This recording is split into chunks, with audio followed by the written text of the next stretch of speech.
Saudações, é uma alegria iniciar mais um programa da série Eu Vi o Mundo. Eu sou Davison Belém Lopes, na companhia do meu amigo Guilherme Casarões.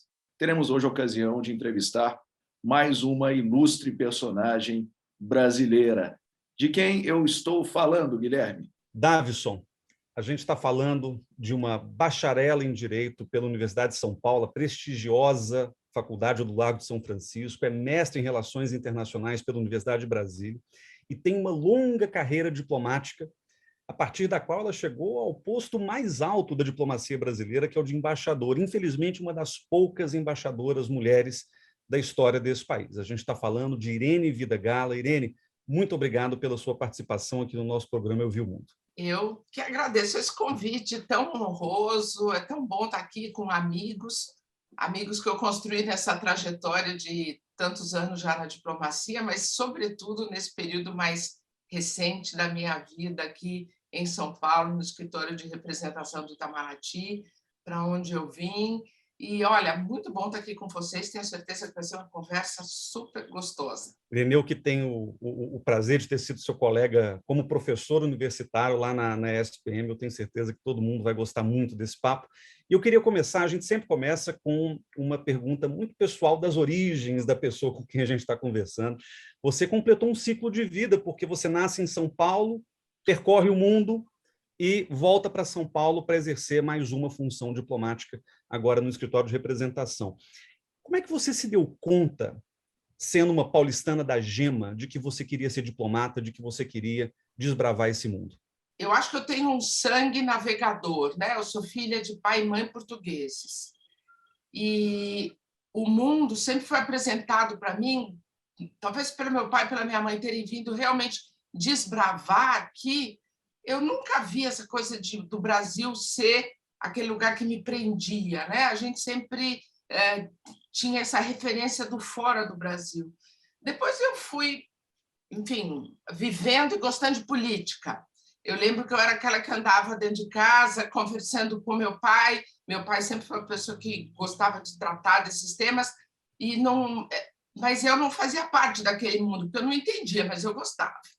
E aí depois tem a tradicional história do Kaká, que foi o diplomata da novela, que eu não lembro, mas quem é daquela época que me conhece dizia a época da novela, do Dancing Days, que o Kaká era um diplomata, o Antônio Fagundes, que eu dizia que eu queria ser diplomata. Eu não lembro, esse registro. Mas onde o fato acontece mesmo, para, enfim, uma escolha, é quando eu estava na faculdade, foi quando eu estava na faculdade de Direito, e um colega meu dizia que queria fazer o concurso para diplomata. E eu, até então, aquilo não participava do meu imaginário. Eu sempre estudei francês e inglês, então eu tinha essa vocação para línguas, gostava. Eu sou da época, outro dia eu estava conversando com a professora Lígia Ferreira, que é uma mulher negra, estuda no ISGAMA, e que ela acabou se dedicando à área de francês. E a gente começou a ver que nós duas estudamos francês na escola pública e tínhamos um ótimo francês na escola pública. Bom, enfim, então, quando eu vou para São Francisco e esse colega fala, e a prova do Rio Branco, aqui em São Paulo, é feita na São Francisco. Então, eu vi aquilo e aí foi quando realmente eu falei assim, eu quero fazer isso. Aí eu tentei Rio Branco, quando eu estava no terceiro ano da faculdade, porque era possível, à época, fazer o exame antes e não era treineiro, essa ideia não existia, né? Eu fiz, alguns colegas meus daquele período, porque eu fiz um cursinho básico aqui em São Paulo, aí eles passaram, eu não, e aí veio a parte mais significativa, que foi quando eu acabei Direito, eu fui fazer uma entrevista para um emprego, e aí o dono do escritório de advocacia, o advogado, me perguntou depois da entrevista, Irene, se você não for advogada, se você não fosse advogada, o que você gostaria de fazer? Eu gostaria de ser diplomata. Ele começou a explorar o assunto e me disse, não vou te dar um emprego, eu acho que você tem que tentar a carreira diplomática, se você não passar, você volta aqui, porque eu sempre vou te dar um emprego, mas neste momento a vaga não é sua. Aí eu saí de lá, cheguei em casa, liguei para Brasília, descobri que tinha um cursinho, e aí tudo começou. Então foi, enfim, eu acho que acima de tudo é um gosto por alguma coisa. Eu não tinha tradição de concurso público na família. Meu pai e minha mãe, enfim, 4º ano primário, imigrantes. Foi a mesma coisa que nasceu da circunstância do em volta que a ida a São Francisco me ofereceu, e depois essa conversa muito pontual, mas que foi decisiva na minha vida. Embaixadora, a senhora menciona essa formação pela Faculdade de Direito da USP como sendo um ponto decisivo na sua trajetória, uma conjuntura crítica ali. A partir daquele momento, as coisas se redefiniram.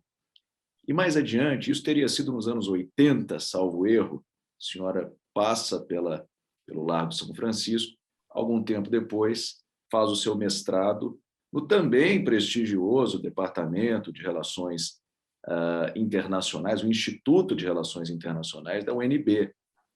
E me parece que esse arco formativo ele corresponde ao tipo de bagagem mais, academicamente falando, mais clássico que existe para o diplomata brasileiro. É uma formação em Direito na USP, RI na UNB. Isso é um pouco, mal comparando, né? Mas é um pouco parecido com o que no Reino Unido a gente vê a combinação Eton-Oxford, não é? Ou na França, as escolas de elite. Esse é o nosso percurso, a nossa bagagem clássica. O que a senhora fez é muito isso. E como que a senhora acha que essa bagagem ela formata a profissão diplomática no Brasil? Esse tipo de bagagem acadêmica que a senhora foi exposta. Eu acho que a gente tem que pôr isso num espectro temporal. Eu entrei numa São Francisco durante o período de uma transição democrática, onde o nosso centro acadêmico era absolutamente anarquista, onde a discussão política era uma discussão positivista, enfim, era com uma ideia democrática, mas muito numa linha mais próxima da direita do que qualquer outra coisa, hoje eu vejo. E isso me formou muito, né? Foi ali na faculdade que eu tive contato com o pessoal da área, com o pessoal colegas que eram judeus. Na minha formação não tive isso. Então foi um momento ali de mudança, mas dentro de um parâmetro de abertura. Quando eu vou para a UNB estava naquele auge de um momento de, enfim, começo do governo Lula, né, o fim do governo Fernando Henrique. Então, também era um momento de muita esperança, um Brasil vivendo a democracia. Se você olha isso no momento presente, e quando a gente olha os nossos diplomatas hoje, você vai ver que muitos deles vão ter passado por faculdades, por universidades, que começaram a cultuar uma linha neoliberal, uma linha muito menos crítica às instâncias e às instituições. Então, quando esse pessoal chega no Rio Branco, eles não chegam com o nosso, quer dizer, a minha geração, né? Gente que faz parte da minha sala de aula, com todas as diferenças, né? Mas havia ali uma matriz de pensamento crítico muito próprio de quem estava libertando o Brasil da ditadura.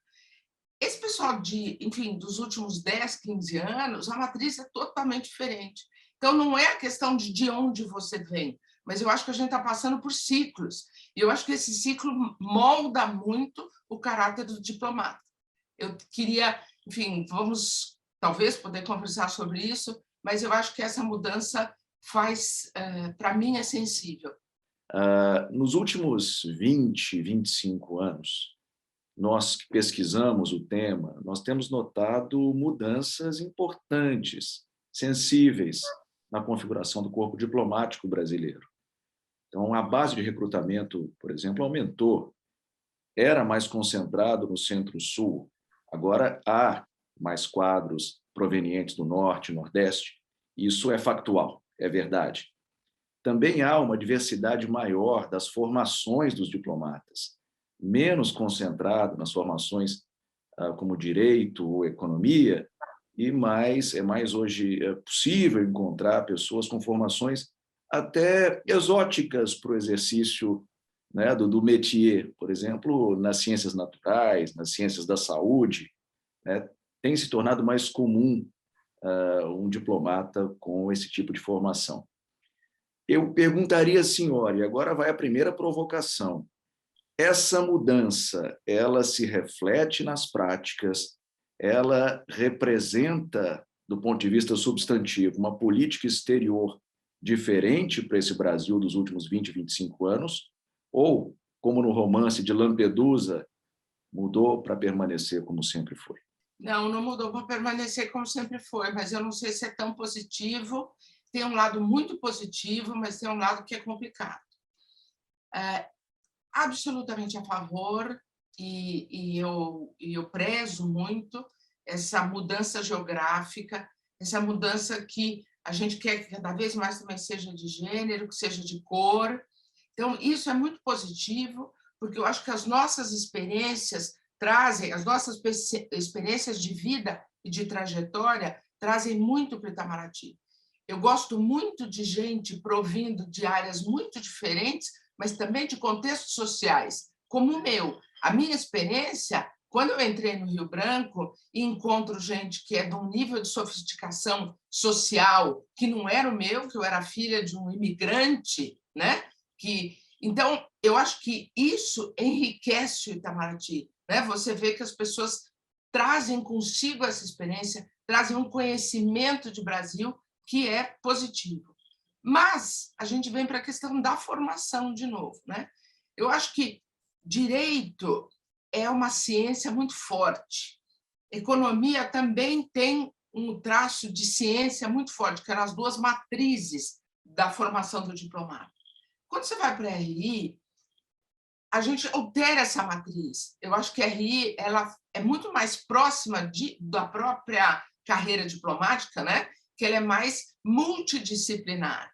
E aí eu acho que a formação de um centro de ciência pura é mais frágil. Aí a gente também começa a ter aquele perfil já na faculdade do generalista, que é muito mais essa linha de uma formação tradicional do curso de RI, pelo menos no que eu tenho percebido. Então, eu acho que a gente perde, a gente ganha, por um lado, em experiências de vida, em inclusão dentro do Brasil, né, de percepções sobre o Brasil, mas eu tendo a acreditar que, mesmo sendo a gente de primeiríssimo nível que entra no Itamaraty, a gente perde aquele viés, aquela coluna dorsal de um pensamento construído sobre uma ciência pura, né? Uma filosofia, uma matemática. Eu, na minha turma, tinha um veterinário, quer dizer, a gente sempre teve umas coisas meio estranhas, né? Mas eu acho que a gente não é nem para lamentar, nem é para louvar, é só para diagnosticar e ver como é que você trabalha com esse novo quadro, né? O que a gente não pode, pelo menos na minha perspectiva, é entender que tudo continua o mesmo, é exatamente o contrário. Há uma diferença e a gente tem que atuar sobre essa diferença. Irene, deixa eu só inserir um parêntese a essa pergunta do Davison. Qual que é o papel do Instituto Rio Branco na homogeneização dessa formação? Porque a gente estuda, como o Davison falou, há muito tempo esse objeto e fala-se muito da tal da socialização do diplomata, né? Então, o diplomata ele é submetido a ritos comuns, a uma visão de mundo comum, a uma certa santificação, beatificação do Barão do Rio Branco. Então, tem todo um processo que, de alguma forma, eliminaria esses vieses anteriores de formação. É claro que a formação é sempre importante, mas como é que você vê isso? Assim, o Instituto Rio Branco entra como nessa formação, nessa visão de mundo, nessa cosmovisão do diplomata de carreira no Brasil? Olha, na minha época, nós tínhamos 2 anos de Rio Branco, né? Já começa por aí. Aí agora já diminuiu, né? Então, também você já reduz, já entra muito mais uma parte prática. Então, eu não sou uma saudosista, mas eu entendo que a gente altera as prioridades. O que o Rio Branco faz de socialização é trazer todas as pessoas, hoje eu vejo, né? Na minha época era um pouco diferente. O que eu vejo hoje é que eles trazem todos para a compreensão do que é a carreira diplomática e como é que é o mundo. Então, você entende o mundo e a carreira diplomática dentro de uma própria perspectiva. Na minha época, a gente fazia uma sedimentação de conhecimentos em áreas essenciais. Então, a gente tinha uma formação em economia muito forte, a gente tinha uma formação em direito muito forte, a gente tinha história diplomática muito forte, porque a pessoa podia ter passado no exame. Mas aí é que a gente vinha ter... Eu tinha aula de história diplomática com recupero. Quer dizer, uma coisa é você ler nos livros o que é história diplomática, ou depois é você ver com todo fé de ver. Então, quando você começa a estudar a história diplomática com recupero, né? Ou quando você tem uma aula de administração com o Prisco, que vai dizer por que tem furinho na pasta de circular expediente no Itamaraty, você tem uns faits divers, né, que é essa coisa talvez do elemento que não está no livro, mas isso homogeneiza. É a nossa capacidade de perceber as piadinhas, a nossa capacidade de perceber os amores, os ícones, os mitos, tá? Mas eu acho que muito menos o elemento de dizer vocês vão pensar todos iguais. Eu acho que o nosso pensamento ele vem formado de antes. Talvez mais recentemente, e quando a gente tem turmas de 100, e eu acho que esse vai ser um caso a observar, e eu não tenho nenhuma capacidade de analisar, eu tenho algumas percepções empíricas. Quando entra uma turma de 100, é preciso ver como é que isso funciona. Porque hoje a gente vê um grupo de jovens diplomatas muito mais insatisfeitos com a instituição, muito mais dispostos a alterar as hierarquias. Então, talvez a socialização que tenha sido feita em turmas de 100 tenha falhado. Então, a gente agora tem que acreditar que essa socialização não existe mais no Rio Branco. Então, talvez a gente esteja trabalhando no Rio Branco elementos de... deixa eu me corrigir, agora as turmas voltaram a ficar menor. Eu não tenho nada contra a turma maior, pelo contrário, eu acho que ela é necessária, eu acho que a gente tem espaço para ter muita gente trabalhando na carreira. Mas, de novo, vamos tirar uma foto do que a gente tem. Então, a ideia da socialização numa turma de 100, com menos tempo de Rio Branco, começa a ficar muito mais difícil. Então, eu acho que a gente hoje tem um grupo humano muito menos homogêneo, não só porque vem de diferentes regiões, não só porque vem de diferentes formações, mas porque a socialização ela está sendo feita em bases complicadas. Se a gente pensar nos últimos 4 anos de governo Bolsonaro, ou num ano que junta Itamar, qual terá sido a base de socialização desses grupos? Você criou ali uma versão contra e a favor, nós e eles, né? Como você criou dentro do Itamaraty. Então, se essa versão nós e eles, como é que o grande desafio é, a partir de uma eventual vitória do presidente Lula para voltar ao governo, como é que a gente faz para criar um senso comum de instituição? A gente está muito fragmentado. É um processo que talvez seja fruto um pouco desses itens que eu apontei, mas que no período muito mais recente é bastante mais grave, porque ele tem vieses ideológicos, né? E é muito mais difícil. Embaixadora, a senhora tocou num ponto da diversificação regional, de perfis, de formação, mas se tem uma coisa que diversificou muito pouco na carreira de diplomata até aqui, é a questão de gênero. Tem outras, mas a questão de gênero é muito sensível e eu te escuto a respeito disso mesmo antes de virar moda essa discussão, porque teve o documentário Exteriores, em que a senhora aparece, na verdade, foi um documentário muito importante que marcou uma inflexão no debate intramuros até, né, sobre a questão de gênero na carreira de diplomata. Talvez o timing do documentário não tenha sido dos mais fortuitos, porque ele foi exibido e logo depois Bolsonaro ganha a eleição, então teve pouco tempo para se discutir, né, as consequências dessa reflexão de maneira mais prática, mas vamos falar então desse tema em particular. A gente teve aí, né, no auge da participação feminina na carreira diplomática, mais ou menos 23% a 25% de mulheres ocupando das 1.500, mais ou menos, vagas de diplomata que a gente tem no Brasil.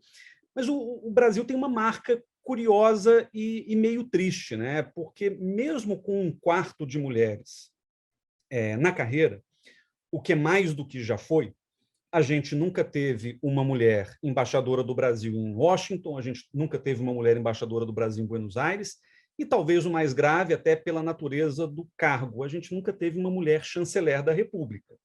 E isso contrasta com a história e a trajetória da América Latina, porque a gente teve no México, no Peru, na Colômbia, na Argentina, no Uruguai, no Paraguai, na Venezuela, mulheres ocupando o posto mais alto da carreira, que seria o de ministro de Relações Exteriores. Olha que eu não estou nem falando da política externa feminista de Canadá, Austrália, Suécia, eu estou falando de América Latina, região com perfil, inclusive, né, machista, uma formação muito tradicional, conservadora, muito próxima da nossa. Por que a América Latina entrou na vanguarda desse processo e o Brasil ficou para trás? O que explica isso? E quais são as perspectivas, na sua avaliação, para a equiparação de gênero na carreira diplomática? Né? O que isso pode, né, nos reservar nos próximos governos, ou como é que a carreira tem caminhado nesse sentido? Tá aí um tema que eu adoro, né? Eu adoro falar de muita coisa, mas esse tá aí um que eu gosto muito, né? E também caí nele meio por acaso. Eu queria corrigir quando você diz que o timing do documentário não teria sido adequado. Eu diria exatamente o contrário.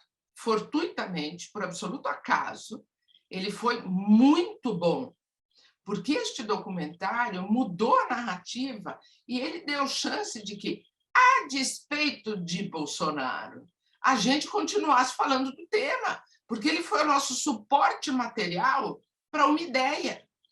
Teria sido muito mais difícil você continuar discutindo o tema se você não tivesse o documentário. Então, eu louvo os anjos santos, orixás, budas, por terem as minhas colegas preparado, né, que foi um esforço do grupo de mulheres do Itamaraty, que já vinha trabalhando, de ter produzido esse documentário naquele momento. Foi muito bom. Eu fui convidada para o documentário, enfim, né, eu não estava sabendo o que estavam fazendo. Aí eu fui, e a partir dali, exatamente quando, no imediato mês seguinte, o Bolsonaro assume, eu pego esse documentário e começo divulgando esse documentário nas universidades, né? Na época a gente ainda não tinha pandemia, no 2019, eu fui a vários cursos universitários, faculdades, para falar do documentário. Depois começou a pandemia e foi um show, né? Era gente direto. Então, eu acho que o timing foi muito feliz. Fortuito, mas feliz, né? Os anjos conspiraram a nosso favor. Sobre o tema especificamente, eu sempre defendo a questão da visibilidade. E o documentário, ele reforça a minha tese. Se antes nós não tivemos nunca a oportunidade de dar visibilidade à presença feminina, o documentário vem trazer essa visibilidade para um número imenso de jovens estudantes de RI, de universitários, que é de onde sai o nosso maior fluxo de candidatos ao Rio Branco.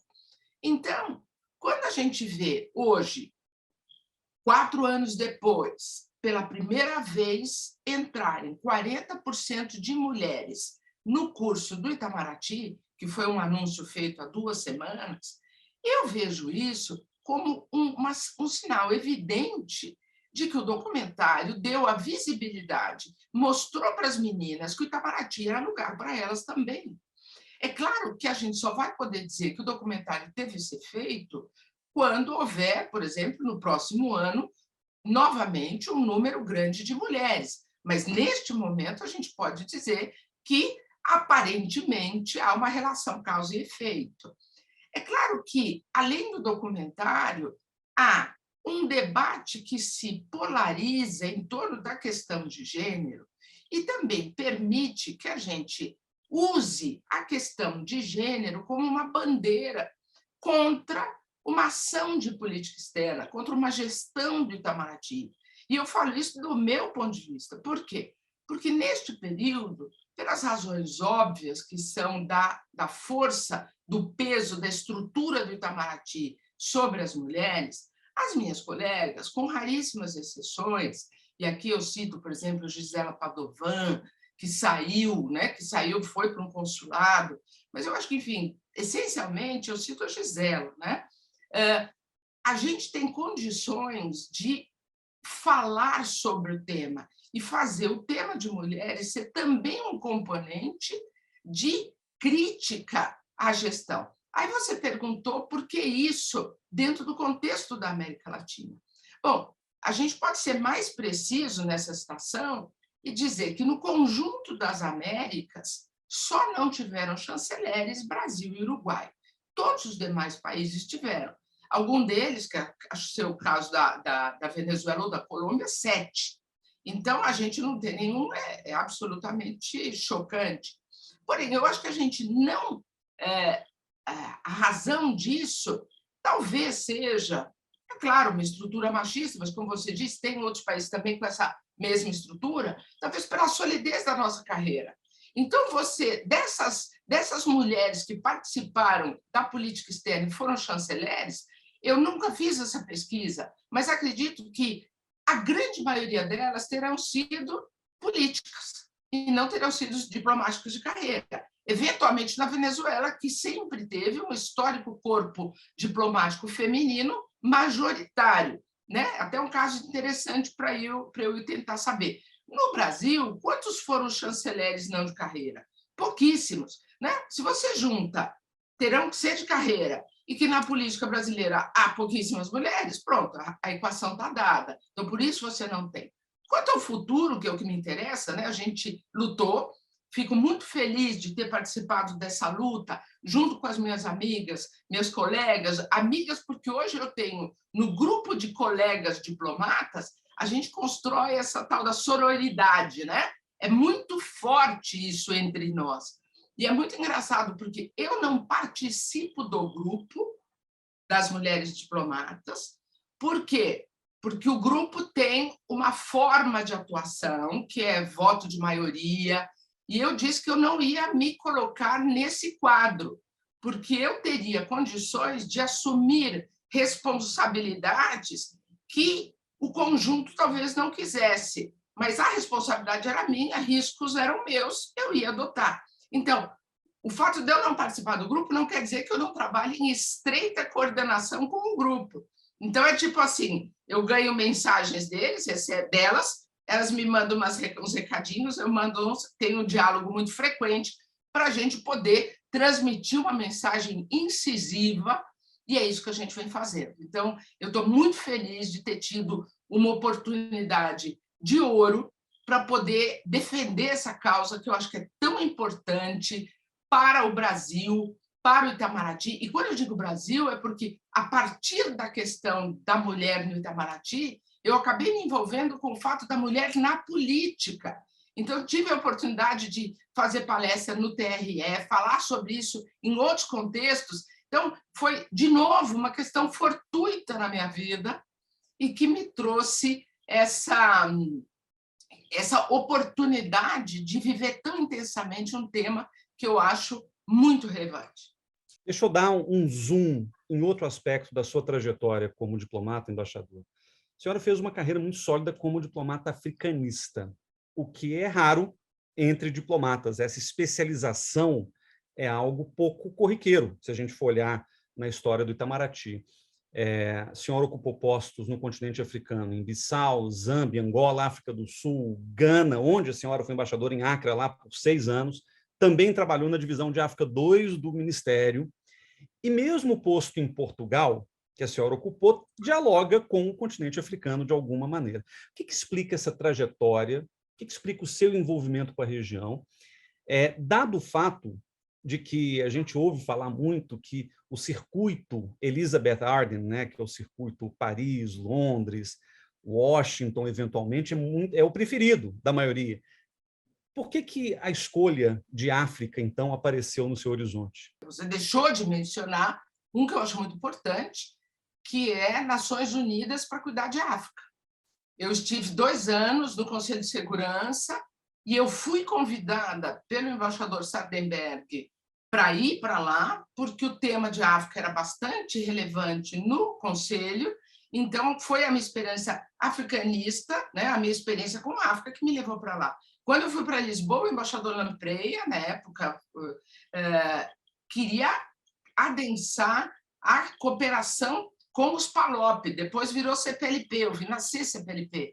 Então, a minha trajetória, né, com exceção de um tempo que foi Roma, ela é toda associada à África. Por que a África? Quando eu cheguei no Rio Branco, a competição era muito dura, né? E eu disse, já mencionei aqui no nosso papo, que eu não tinha as credenciais dos meus colegas. E eu falei assim, onde eu posso... Foi uma escolha muito racional, né? Nesse mar de competição, onde eu posso andar meio sozinha. E onde eu podia andar meio sozinha era na área de África. Então, a partir do primeiro ano do Rio Branco, todos os trabalhos que eu fiz, que eram trabalhos que não tinham... Era muito comum isso no Rio Branco. Você tinha um trabalho para fazer daquela matéria, mas sem tema. Então, a partir daí, eu comecei a direcionar a minha carreira para a África. O primeiro trabalho que eu lembro de ter feito, que era de história diplomática, eu fiz Relações Brasil-África do Sul. A prova de direito, o trabalho de direito internacional, eu fiz sobre fronteiras africanas, isso no primeiro ano do Rio Branco. Então, a partir daí, eu comecei a dialogar com os meus colegas do Departamento da África, e quando eu saí do Rio Branco e trabalhar na divisão de África 2, passou a ser uma coisa absolutamente natural, e daí seguiu-se. Então, foi uma tentativa de criar uma carreira fora do ambiente de competição. Depois, quando eu resolvi ir para Luanda, mas acabei indo para Portugal, que era circuito, né? Circuito Elizabeth Arden, né? Lisboa é um belo posto. Quando eu vou para Angola, muita gente, eu já tinha feito, enfim, dentro do que é natural num terceiro secretário, eu já tinha, no caso, criado alguma boa referência em torno do meu nome. E tentaram me dissuadir de ir para Angola e trazer para a América do Sul, porque o natural é você fazer Europa ou América do Norte e voltar para a América do Sul. E eu falei, não, eu quero ir para a África. E me disseram, né, não vou citar aqui o caso, mas falaram assim, mas você não é diplomata para ir para a África. Eu falei, mas eu vou para a África porque eu gosto. Então, eu já tinha começado a trabalhar com a África, com o embaixador Zé Aparecido, né, já tinha trabalhado no Departamento da África, e eu fui fazer o que eu gostava. O que eu digo muito quando eu falo com alunos, né, com gente que está pensando, enfim, universitários em geral, não só dentro da carreira, gente, se a gente pode tentar fazer o que gosta, não se prendam pelas caixinhas, né? Então, eu fui um desses casos de, no começo, fazer o que eu gostava. Depois, voltei à racionalidade de seguir uma trajetória que me dava um conteúdo. E tem um elemento que eu tenho que singularizar, porque é uma frase que talvez nessa pesquisa de vocês vocês já tenham encontrado, mas eu quero dizer. Eu, quando estava trabalhando na divisão de África 2, antes da minha primeira saída para o exterior, tem um querido amigo, diplomata aposentado, que é o Tadeu Valadares. Eu escrevi uma carta para o Tadeu, dizendo assim, Tadeu, estou meio infeliz, porque a divisão de África não dá viagem, né? E a gente tinha uma pressão financeira naquela época, né? Eu cansei de fazer estágio, de fazer plantão na DCO, porque eu não tinha grana de família nem nada, então eu ia lá fazer plantão na DCO para fortalecer, né? Para aumentar meu orçamento. E eu falei, pô, não dá viagem e tal. E também as viagens têm o excitement, né? Desse ambiente. O Tadeu me escreveu uma carta que eu guardo até hoje, em que ele disse assim, se é o que você goste, fique, porque dizem que o diplomata é um especialista em generalidades. Enquanto isso, pode, na verdade, esconder uma mediocridade multifacetada. Quando o Tadeu me diz isso, aquilo tocou fundo, e isso me fez optar por uma carreira de especialista. E eu sempre, há muito tempo, eu defendo a especialização na carreira diplomática. Porque eu entendo, e hoje, quando você olha esse tema, você vê como é que o Itamaraty vai perdendo espaço de atuação para pessoas da área de internacional e em outros ministérios, em outras instâncias públicas, que vão ganhando profundidade temática. Então, ou o diplomata volta a ganhar, volta ou começa, né? A gente teve profundidade temática na área do multilateral, político e econômico, mas só. Só que a gente precisa ganhar isso em muitas outras áreas. Quais são diplomatas que a gente referencia hoje? A gente fala, por exemplo, do embaixador Sérgio Duarte, que é uma referência na área de desarmamento. O que ele fez? Ele se especializou. Eu, com a minha modesta participação numa estrutura de que nunca fui de gabinete, nunca fui nada, fui uma embaixadora num posto D, né? Eu sou uma referência. Por quê? Porque eu fiz uma especialização. Então, eu acho que a gente tem exemplos, e se eu for buscar, a gente tem outros, né? Mas se a gente olhar mais para trás, as especialidades estão muito marcadas nas nossas carreiras. Então, vamos olhar para isso e buscar especialização no Itamaraty. Não é possível cobrir tudo. Não é um mundo tão complexo. Então, a gente vai ter um momento da carreira onde a gente ganhou compreensão do mundo diplomático dentro da especialidade e que a gente pode olhar o conjunto da obra, né? Porque é, sobretudo, processo. E quando você tem, por exemplo, uma chefia de Itamaraty, você tem um conjunto de quadros com uma riqueza muito grande. Não se espera que o chanceler saiba tudo. Eu sou de uma época do Itamaraty que a formação era de baixo para cima.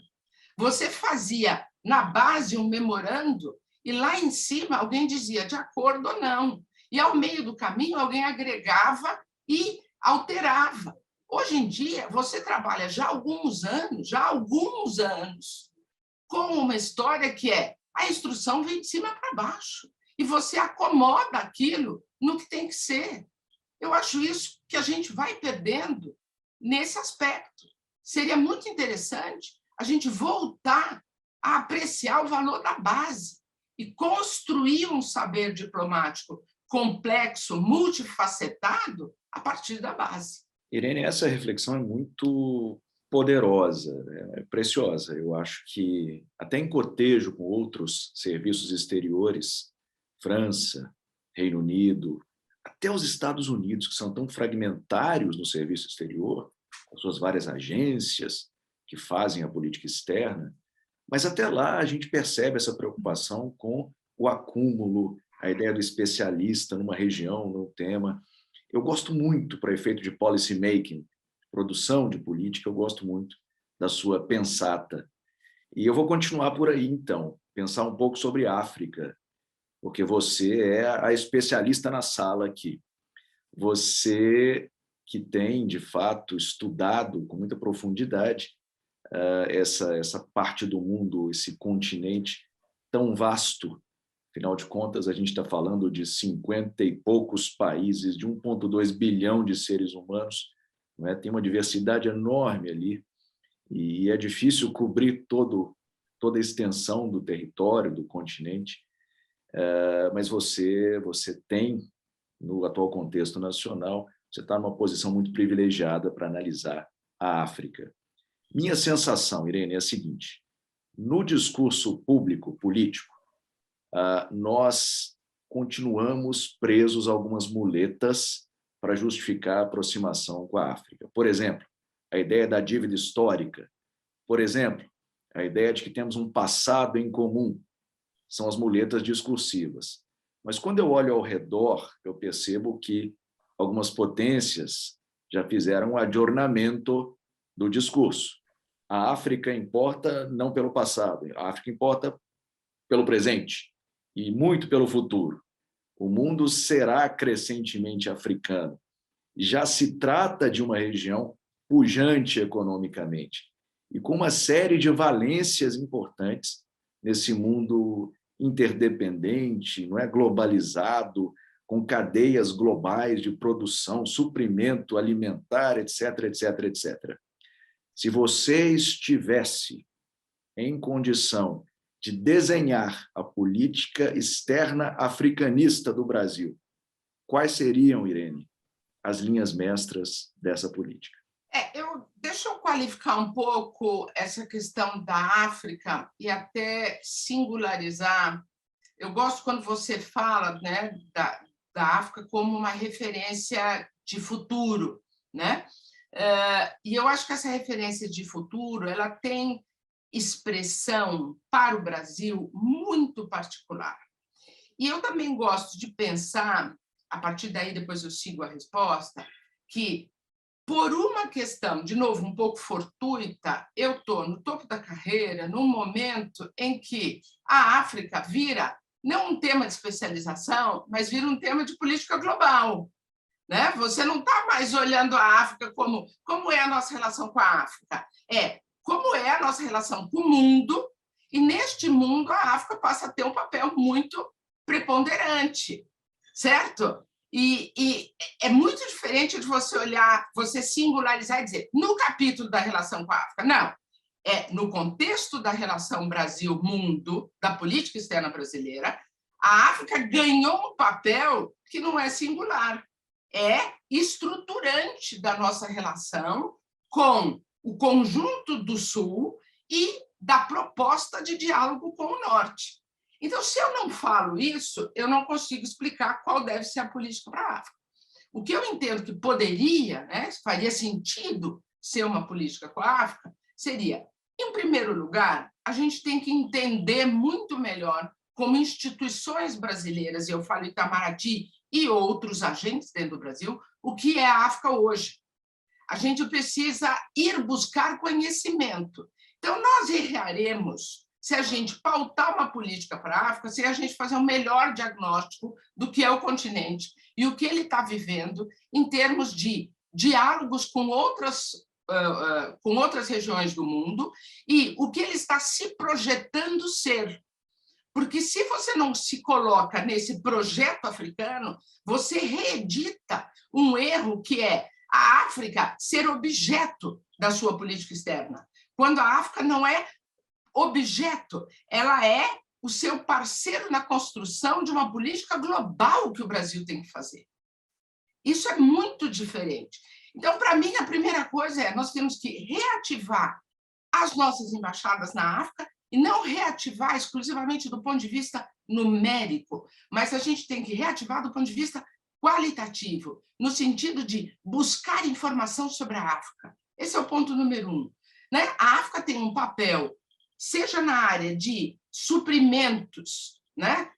Então, o Brasil tem a África como um parceiro na cadeia de suprimento de itens essenciais para uma economia de 4ª ou 5ª geração, certo? Como é que nós, que produzimos minerais essenciais, nós e a América do Sul como um todo, como é que a gente se associa a grupos, a países africanos que também são detentores desses minerais, que são essenciais? A gente volta a um acordo aos anos 60, quando a gente tinha as políticas dos produtos de base, que a gente tinha que trabalhar com supridores versus compradores, certo? Então, eu acho que a gente tem que pensar nesse diálogo com um sujeito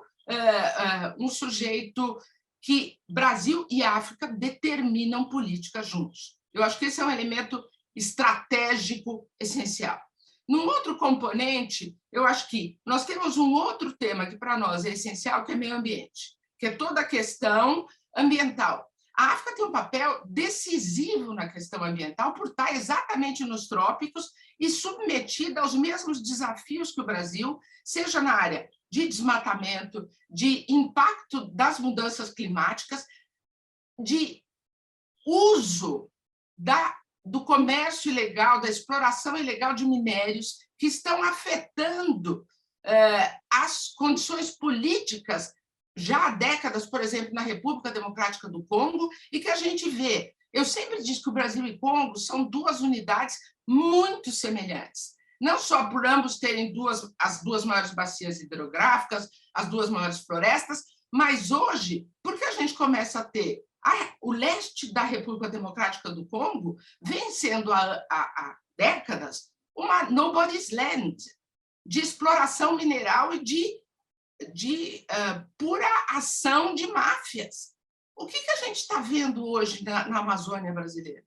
Então, o Brasil está desenvolvendo estruturas paramilitares que a África já convive com elas. a gente está virando uma África, literalmente. Só que aí a gente muda para um outro aspecto. Por que o continente africano é tão importante para o Brasil?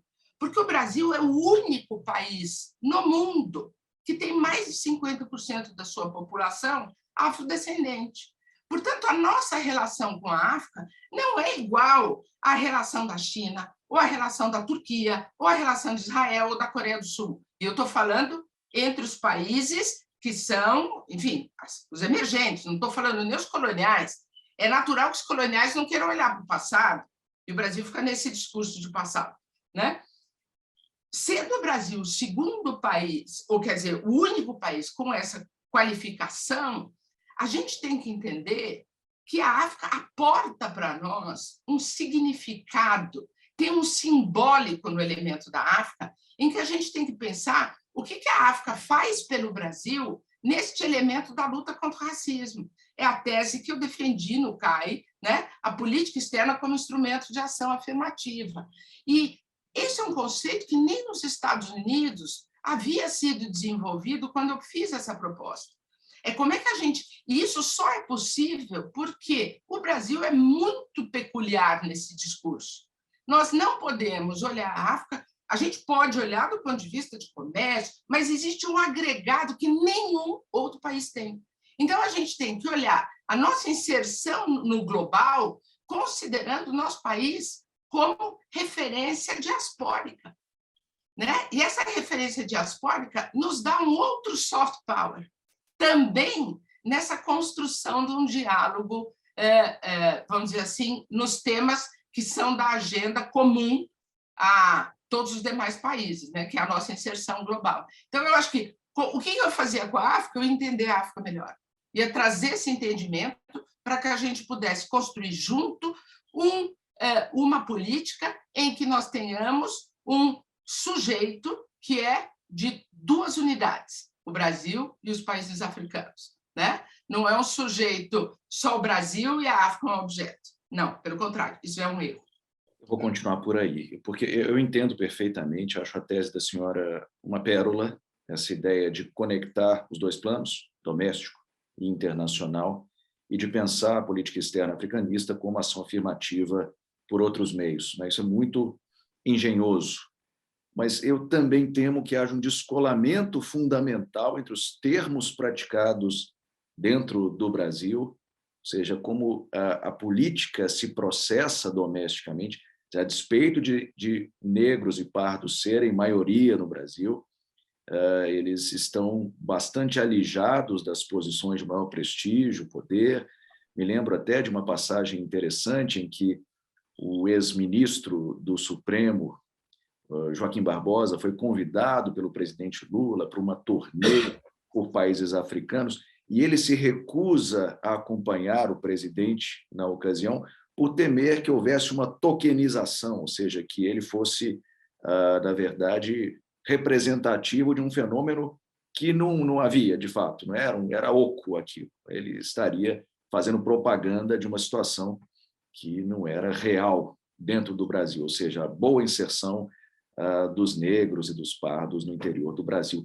Então, embaixadora, como é que a gente processa essa contradição tão básica e tão fundamental? Como que a gente chega lá, fazer da política externa para a África ação afirmativa, sendo que temos tantas dívidas, déficits no interior da nossa sociedade? A minha tese, que depois virou um livro publicado pela Federal do ABC, o último capítulo, a conclusão, chama A África é Aqui. Eu acho que a primeira consequência dessa reflexão que você fez é a gente entender que nós não vamos poder usar esse simbólico, a gente pode usar tudo mais, mas não esse simbólico de um país que está no nosso discurso desde os anos 50, né? A gente não pode usar isso se a gente desconsiderar a África que está aqui dentro. Então, será preciso que o discurso de política externa esteja casado com ações de política interna.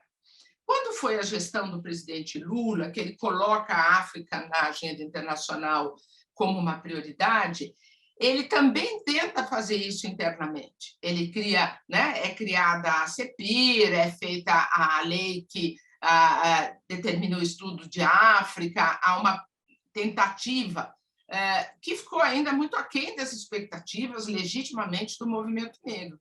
Mas a gente não pode esquecer que o movimento negro tem ganhado muita densidade. E essa densidade de reflexão, de quadros, de inserção no debate político e, sobretudo, na vitalidade da política brasileira. Quando a gente olha hoje a política nacional e a gente vê, por exemplo, o papel das lideranças femininas negras, a gente fica realmente com alguma esperança de Brasil, né? A gente não tá reeditando velhos chavões, a gente está trazendo um novo debate para a política, não é o que eu vou fazer pelos pretos, é que os pretos estão apresentando como agenda e eles vão ser os construtores e executores dessa agenda. Então, eu acho muito importante a gente perceber que a África é aqui, que o componente da relação com a África é aquilo que vai nos solidificar. Eu sempre disse, e isso, enfim, ao longo de um período já bastante grande, por que as lideranças africanas, a partir da redemocratização, quando vieram ao Brasil, não se encontravam com o movimento negro? Exceção a Mandela e ao Bispo Tutu, que vieram ao Brasil num contexto de luta contra o apartheid, que engajava muito os brasileiros do movimento negro, você teve vários presidentes africanos vindo ao Brasil sem fazer um diálogo com a comunidade africana ou afro-brasileira, né? A comunidade negra dentro do Brasil. Isso não pode, é porque as próprias lideranças africanas escolheram silenciar sobre isso. E não foi sempre assim. Porque nos anos 50 e nos anos 60, né, a gente tem a clássica, enfim, eu tenho, e o pessoal que estuda isso, né, houve o primeiro encontro de intelectuais africanos que o Abdias do Nascimento, nos anos 70, início da década de 70, em que o Abdias do Nascimento foi proibido de ir na delegação brasileira. A delegação brasileira era construída com tokens e com muita simbologia antropológica, então era uma mãe de santo, era uma coisa assim, né? A Ieda, que estudava, uma branca que estudava África e tal, e o Abdias consegue entrar às reuniões como integrante da delegação americana, né? Num momento em que os Estados Unidos se abria para esse debate. Então, veja, eu entendo que a África que está no Brasil ela tem que ser chamada a atuar na política com a África para também ela identificar o que ela quer ir buscar lá. Então, hoje, se a gente pensar na década de 70, 60, foi mandado um embaixador negro para lá. E aí o Kwame Nkrumah disse, mas por que não manda um negro para a Dinamarca? Por que manda para a Gana? Né? Que foi o primeiro embaixador negro mandado.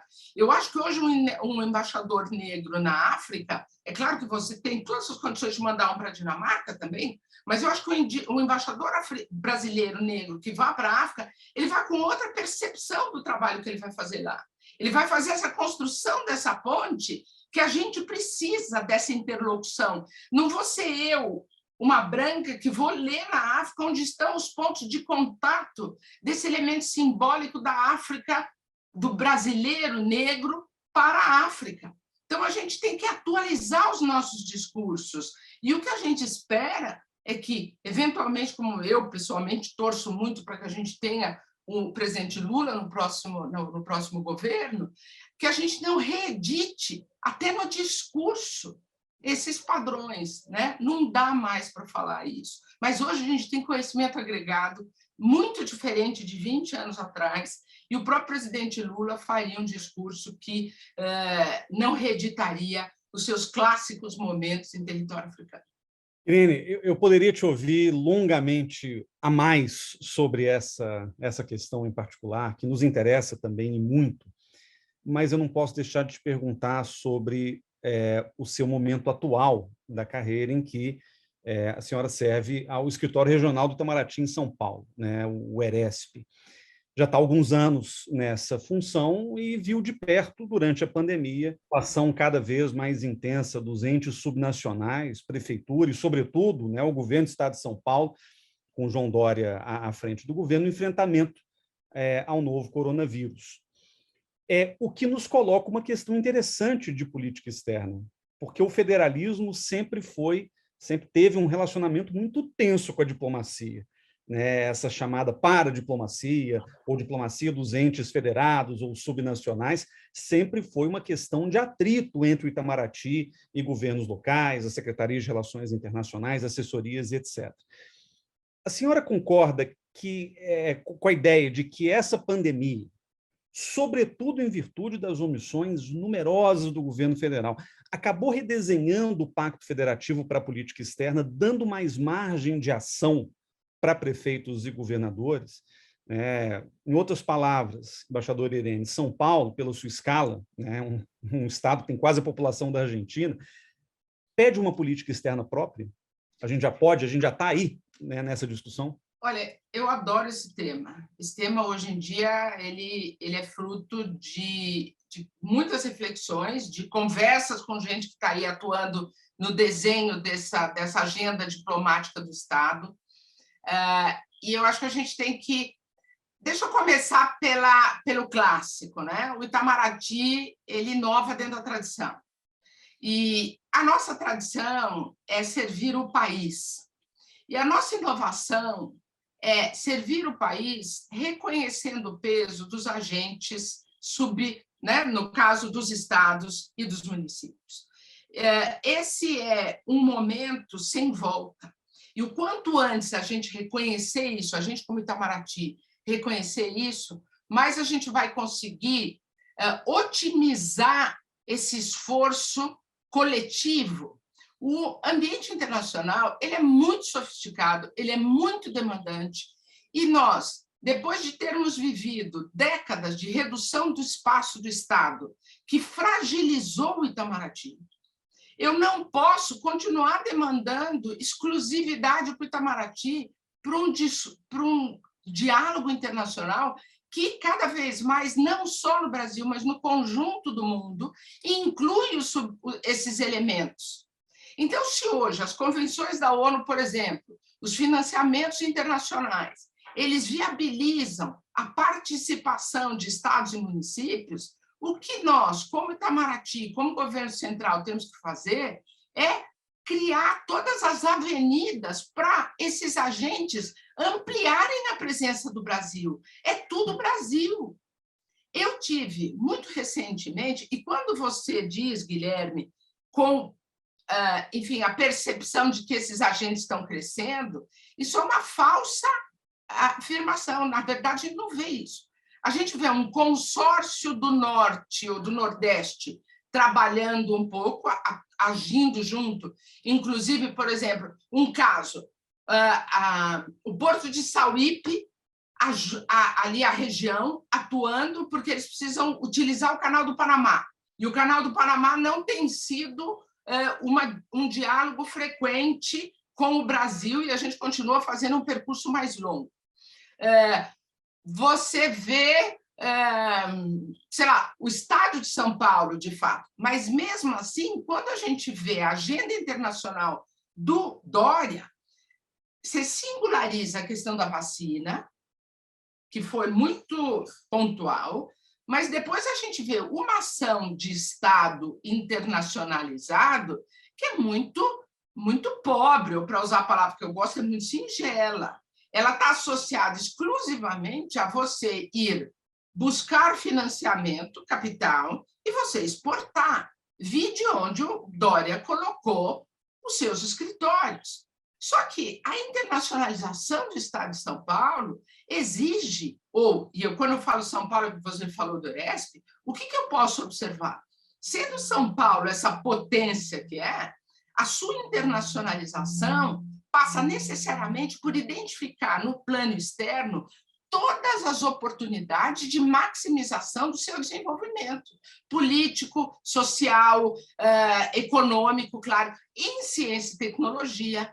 Então, São Paulo é quase uma vez foi muito chocante. Quando eu cheguei no Eresp, eu cheguei com a disposição de fazer uma agenda, né? Legal, eu estou aqui num lugar, não me deram trabalho, mas eu vou inventar trabalho, que foi o que eu sempre gostei de fazer. Eu comecei a agir numa área que era muito singela, de novo, né? Eu adoro essa palavra, na área cultural. E aí me ligaram de Brasília e eu andei fazendo umas propostas, porque eu comecei a conversar com os agentes culturais que estão em São Paulo. E Brasília me disse o seguinte: menos, Irene, a gente não quer o Eresp como uma Secretaria de Estado do B. Para os jovens que não sabem o que é o do B, né? É uma segunda área, né? É um puxadinho com um poder político próprio, né? Mas que contém todos os elementos da origem, só com uma divergência ali pontual. Foi um banho de água fria. Então, o que eu acho? Eu acho que a atuação paradiplomática de Estados ela tem que crescer na internacionalização, que é a inclusão do internacional em toda a sua cadeia de políticas públicas, é transversal. Então, o Estado vai buscar lá fora coisas que potencializem a sua ação, e ele vai fazer o que eu distingue. Eu aqui em São Paulo, eu aprendi a distinguir uma coisa que é a internacionalização do Estado, que é um movimento de trazer de fora para dentro, e a outra coisa é a extroversão do Estado. A extroversão é quando você apresenta lá fora tudo que você precisa para conseguir melhores condições para, cada vez mais, ser um elemento conhecido. Então, você faz a sua extroversão quando você mostra que o Estado de São Paulo, por exemplo, tem indicadores na área de ambiente que o singulariza do Brasil. Então, você pode, mesmo num governo, vamos considerar um governo, enfim, eu sou uma otimista, PT em São Paulo e PT no Brasil, né? O PT, o governo do Brasil para 2023, fará um esforço de recolocação do Brasil na agenda ambiental. São Paulo já sai quilômetros na frente, porque ele tem uma matriz energética muito limpa, ele tem indicadores que o resto do Brasil não tem, ele não tem que justificar, por exemplo, da parte do agronegócio, que o agronegócio aqui, tanto quanto eu sei, não é predatório como ele é em outras regiões do Brasil. Então, você conversa com elementos de um dinamismo que podem fazer de São Paulo uma ação muito positiva a favor do Brasil. Tá? E isso não é demérito para o Pacto Federativo, isso é otimização das competências que a gente foi adquirindo. E aí eu vou desmistificar um pouco esse discurso de todo mundo está fazendo. Eu fui a Bauru recentemente, visitar lá 2 escolas que estão fazendo essa coisa super legal que foi a criação do Projeto Monuem, aqui em São Paulo. Eu fui lá porque tinham 2 escolas no projeto e pedi para conversar com a prefeitura. E a prefeita não pôde me ver, só cumprimentamos, depois 2 secretários, os 2 mais importantes, Economia e Desenvolvimento. Nós tivemos uma reunião, Bauru é uma cidade relevante, de estatuto médio, com dinheiro, tá? Os secretários não tinham ideia de uma agenda paradiplomática. Eles não tinham referência do que era eventual empresa internacional que tivesse na economia do município. Então, por exemplo, é essencial que o Estado, e aí eu falo Estado, ente subnacional, e o próprio Itamaraty, trabalhem na formação desses entes, para que também eles possam atuar no cenário internacional, otimizando as ofertas que o mundo tem para dar. Gente, tem muito dinheiro no mundo. A gente precisa de dinheiro, a gente precisa... E não é dinheiro só trazer para o Brasil, é trabalhar junto. Bom, a gente falaria horas sobre esses assuntos, mas eu acho que num próximo governo, se eu tivesse condição de decidir, ou de opinar, ou de orientar, espero poder ter, sobretudo de orientar a partir da minha experiência, eu faria do Eresp um super escritório, né? Assim como o Rio de Janeiro é uma referência do ponto de vista de estudo, né? Da tradição, eu faria o Eresp a tradição da inovação. Um escritório que fosse um elemento adiantado, né? um outpost do Itamaraty, para, junto com o governo do Estado, e com os múltiplos... São Paulo é a cidade que tem mais consulados no mundo depois de Nova York. Então, se a gente não usa isso, e se a gente aqui em Brasília, preservando o diálogo a partir de Brasília, porque eu eventualmente vou ter uma viagem para São Paulo? Não, a gente não fala de coisas, isso é minúsculo. Então, São Paulo tem que ter um ERESP potente, né? Para otimizar isso. A gente tem muitos recursos humanos, nossos recursos humanos estão subutilizados. Se a gente não sair da caixinha para pensar isso, né? E mais, a gente precisa ter um interlocutor do Itamaraty, um porta-voz do Itamaraty em São Paulo, que fale muito com os entes econômicos, públicos, acadêmicos, culturais. Por quê? Porque nós, em termos de política externa, eu acho que um próximo governo ele tem que necessariamente trabalhar o externo, mas a gente vai ter um grande desafio, que é trabalhar o interno, que é recompor dentro do Brasil a legitimidade do Itamaraty de fazer a narrativa da nossa agenda internacional. Se a gente não tiver um porta-voz, uma pessoa que politicamente assuma, junto com Brasília, mas aqui no dia a dia, no tete-a-tete, né? No olho no olho, com os agentes que estão em São Paulo, para recompor a relevância da atuação do Itamaraty, a gente tem um futuro que eu acho difícil. Mas eu não acredito nisso. Eu acho que a nossa instituição vai ter capacidade de entender isso e de se reconfigurar com essa agenda, que é uma agenda de coragem, é uma agenda de... Não é só reformatação, é de recuperação de um Itamaraty, que, como diz o embaixador Recupero, que eu fico feliz de poder ter a oportunidade de citá-lo aqui, é relevante, é decisivo na construção do Brasil. Irene, que gosto me dá te ouvir. Foi um prazer enorme passar essa hora na sua companhia. Sempre muito lúcida. Eu já era teu fã, fiquei mais ainda depois dessa conversa. E eu vou agora te fazer o questionamento clássico, o ping-pong que a gente faz no final de cada entrevista. Você desbravou o mundo, e o nome dessa série de entrevistas é Eu Vi o Mundo. Se pudesse apontar um lugar desses vários que você conheceu pelo mundo, qual teria sido esse lugar que mais te marcou, que mais te impressionou? E emendando, qual lugar você quer conhecer ainda na sua vida? Não precisa ser para servir necessariamente, mas onde você gostaria de estar? O lugar que mudou minha vida foi Luanda. A minha vida é outra, a minha carreira é outra, Luanda. O lugar onde eu quero estar, não sei, eu não trabalho com futuro, é uma resposta que eu não dou. Eu não sou uma mulher de futuro, eu sou uma mulher de presente. O futuro me traz... Até hoje eu só tive coisas boas. O fortuito sempre me trouxe elementos de grande riqueza e satisfação. Eu tenho certeza que o futuro vai continuar assim, então eu deixo na mão dele. Se eu estiver viva, vou aproveitar. Certamente estará. Obrigado, minha querida embaixadora Irene Vidagalá, por nos conceder essa conversa tão agradável e esclarecedora sobre tantos pontos. Foi um prazer, muito obrigada, que bom estar aqui, que bom a gente ter espaços de diálogo ainda num país que está perdendo essa possibilidade. Então, eu felicito Guilherme, Dário, são dois que eu aprendi a admirar, que eu conheci, que me tem trazido tanta oportunidade de refletir quando a gente interage nos nossos Twitters. Então, muito obrigada por me darem essa oportunidade de estar aqui e compartilhar, talvez, com mais gente essa potência que eu acho que é o Itamaraty e essas perspectivas positivas que a gente pode desenhar para o Brasil. Prazer é todo nosso, Irene. Muito obrigado. Beijo.